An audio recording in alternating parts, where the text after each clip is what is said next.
Hello, all. I'm doing this video for Münecat because this morning I don't know if I should stop doing this, but I watch YouTube a little bit in the morning when I'm getting ready, getting dressed for work, and I saw that I could watch Münecat talk to Alice Capel, and I was like, "Oh my God, what? This is." I told them this is like hog heaven for me because I love them so much. They're so great. I have been watching their stuff for years, off and on, and I guess I have so many favorites on YouTube, but they are my favorite, like European video essayists and satirists and class commentators. Thank you, Alice Capel. I'm going to do a whole other reading for you, but it's going to be from my nonfiction book, Strange Fire in a Vacuum.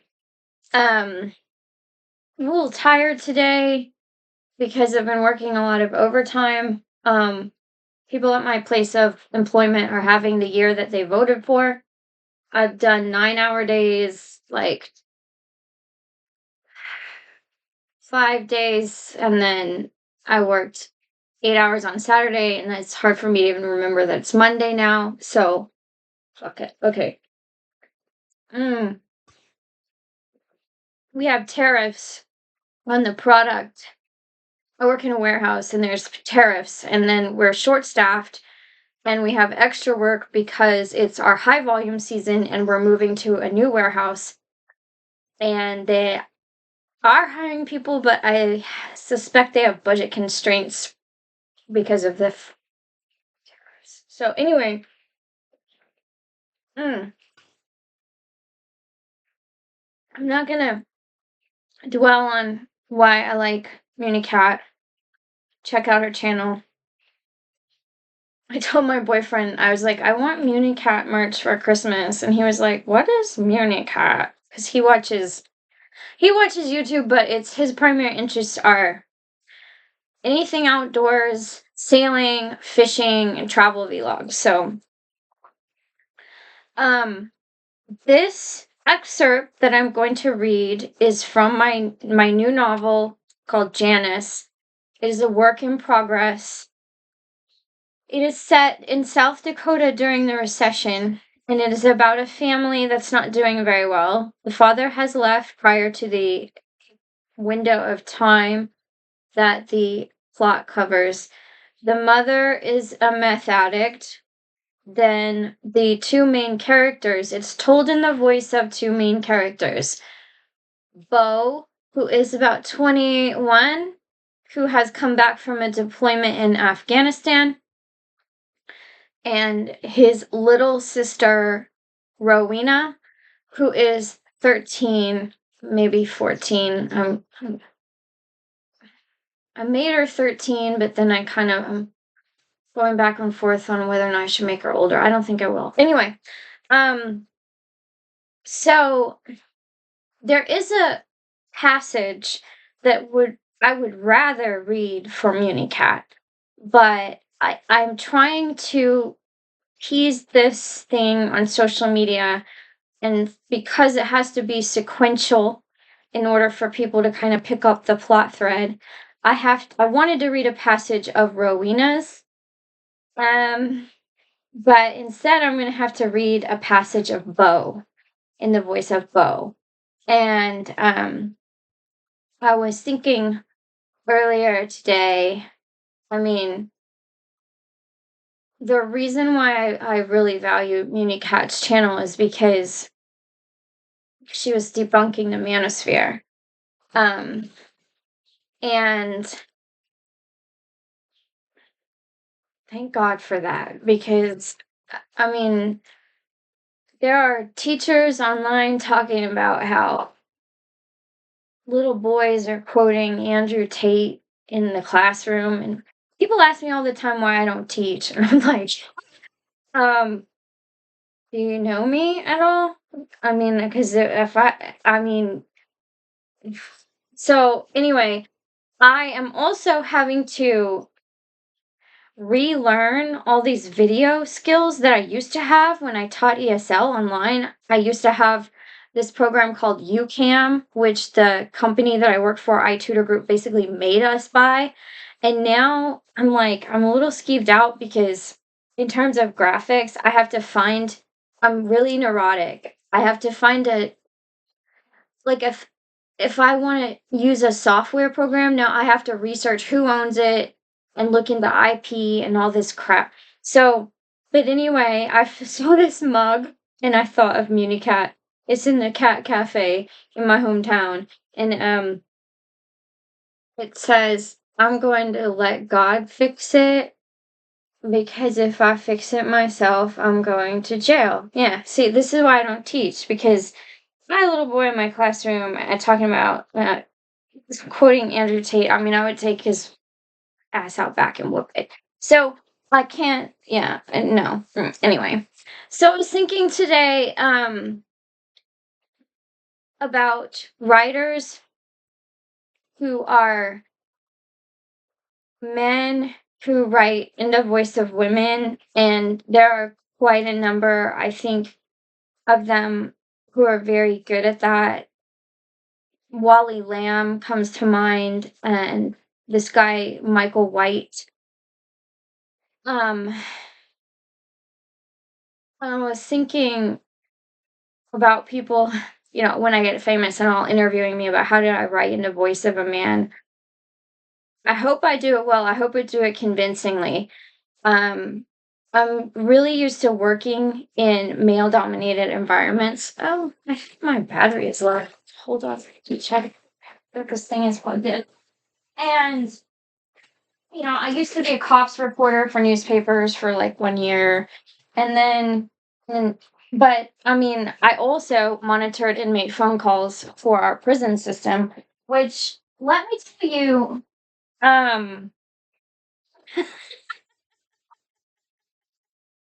there is really nothing that I mean, no, I mean, if you want to talk about the dark side of the male psyche, I can't say more legally. I signed papers and shit. So anyway, and then I was thinking too about this psychiatrist that I knew socially years ago, just an acquaintance type person, and he said, um,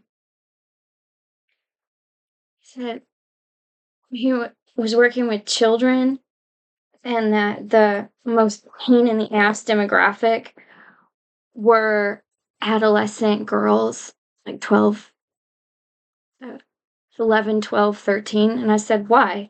And he said, because you can't tell them anything. You can't even talk to them, he said.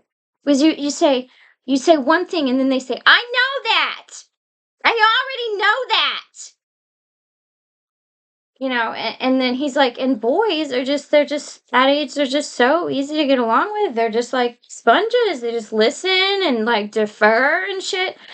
And I was like, well, that is really something to unpack. Why might that be? Why the fuck do I have to say the obvious? Because at that age, the age that my character Rowena is, at that age, um, let me see if I still have these photos from South Dakota. At that age, see, I went to the mall in South Dakota I was doing field research, and there was this game. It was like an arcade game. It was like a test your strength, but at the fair, people used to use a hammer, and then the machine would rate the force, the velocity behind it. And I kid you not, I hung back a bit and I watched this gaggle of boys, 3 or 4 of them, about 13, 14, punch a punching bag, like punch and punch, and it was like something, forget what the game was called.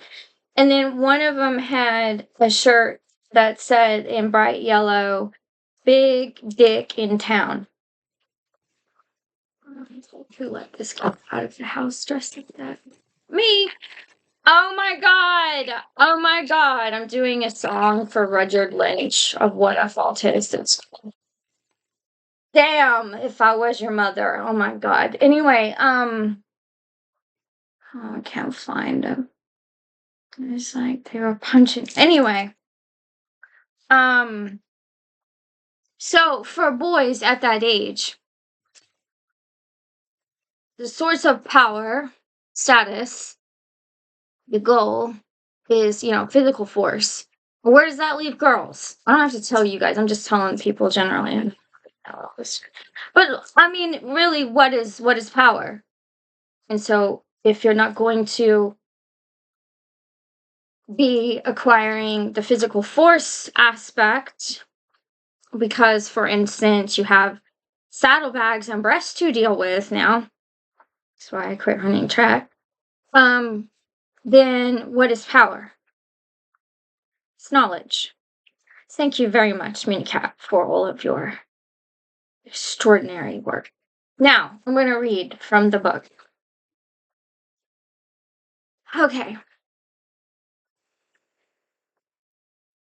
Bo. So he has come back from Afghanistan, and this is his phase of readjusting to civilian life.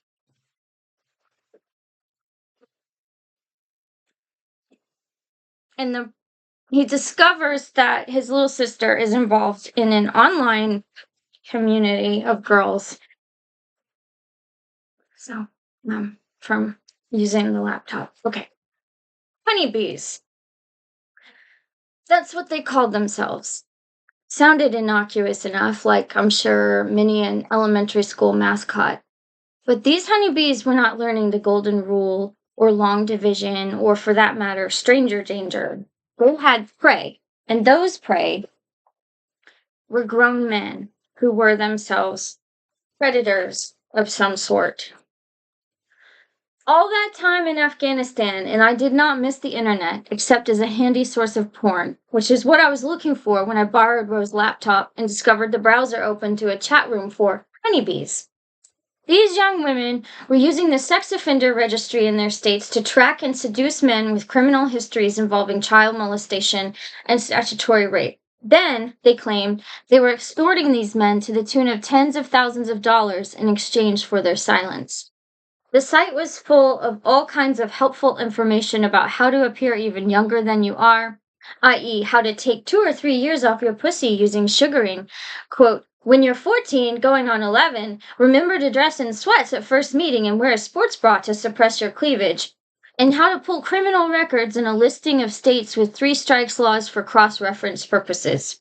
There was even a page about first contacts online and using Snapchat video manipulation to disguise your appearance. How to appear sexy and childlike at the exact same time. The girls had used these Snapchat images to create avatars for swapping inspirational quotes and actual sex advice. There were links to barely legal porn sites under the heading, "Do your research." The little bitches had icons for big scores. One was a Malibu Barbie, and one of them was a platinum statue of the Olsen twins, signifying a score of 45K or larger. They agonized and whined about how hard up their families had become. Then they piled on emoticon-strewn congratulation strings like they were at Weight Watchers or a Mary Kay sales meeting. And this is where I have to thank my dick.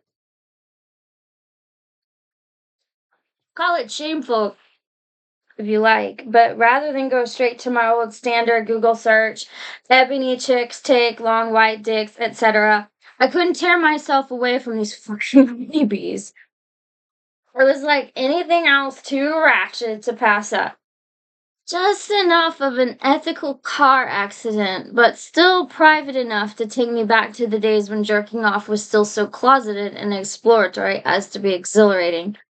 I really thought Ro had just been web wandering and clickbaited into it, that she had discovered the site by accident and was just as repulsed by what her peers were up to as I was. I had half a chubby rolled, slick and fattening in my hand. It was on my way to 3/4 stiff when I found her. Little Bunny Cupid. A combination bunny rabbit and Katniss Everdeen. The bunny had a poofy little tail, over a Kardashian shelf butt in a quiver and bow and rose dreads and rose stunning new vixen-like face merged with the stunning vixen-like face of Jennifer Lawrence.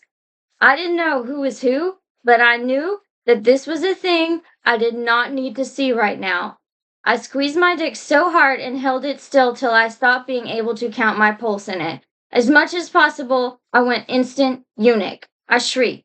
Then I ran a browser history search and landed 5 entries down on the South Dakota Sex Offender Registry. Roe had only posted 2 times to the forum string, but what was even more disturbing was that the first post went back to July.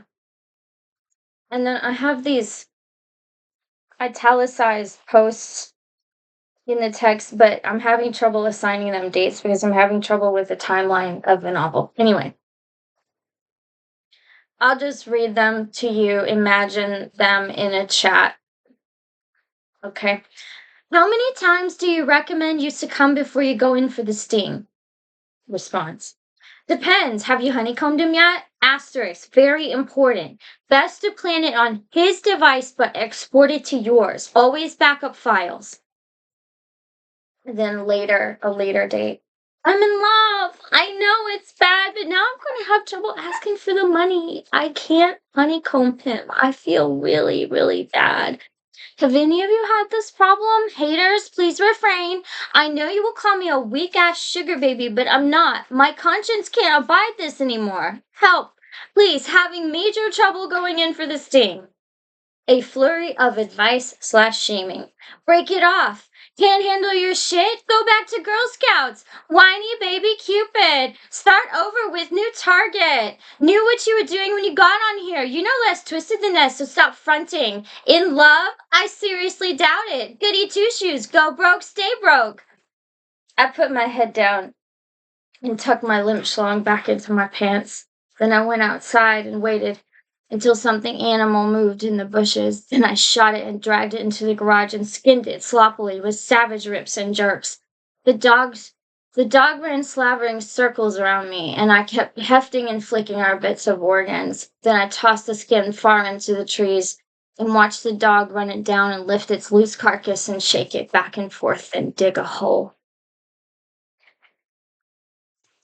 I could have murdered anything furry that ran.